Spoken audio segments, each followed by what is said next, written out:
Hi friends, welcome to Stories World channel. Story title చిన్న సింహం గొప్ప ధైర్యం. లేట్ చేయకుండా స్టోరీని స్టార్ట్ చేద్దాం. ఒక అడవిలో చిన్న పిల్ల సింహం ఉండేది. ఒకరోజు అది అటూ ఇటూ తిరుగుతూ గర్జిస్తూ అన్నది, నేనే రాజుని, నేనే బలవంతుడిని. అప్పుడు పక్కన ఉన్న కుందేలు నవ్వింది.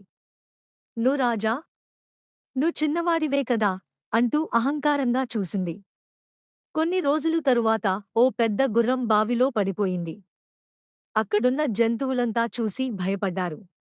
ఎవ్వరూ బయటికి తీయలేకపోయారు.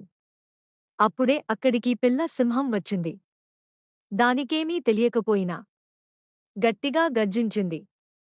ఎవరైనా ఉన్నారా? సహాయం చేయండి అని అడవిలో అరచింది. ఆ శబ్దం విని ఏనుగు, ఎలుగుబంటి, కోతి పరుగెత్తుకుంటూ వచ్చారు. వాళ్ళు కలిసి గుర్రాన్ని బయటికి తీశారు. అందరూ ఆశ్చర్యపోయారు. కుందేలు తల వంచింది. ఇప్పుడు అందరికీ తెలిసింది, చిన్నవాడైనా ధైర్యంగా ఉండాలి.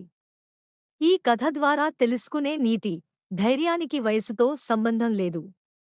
ఈ కథ మీకు నచ్చితే లైక్ చేయండి, షేర్ చేయండి మరియు మాని సబ్స్క్రైబ్ చేయండి. ఇంకా అద్భుతమైన కథలతో మళ్ళీ కలుద్దాం. By by.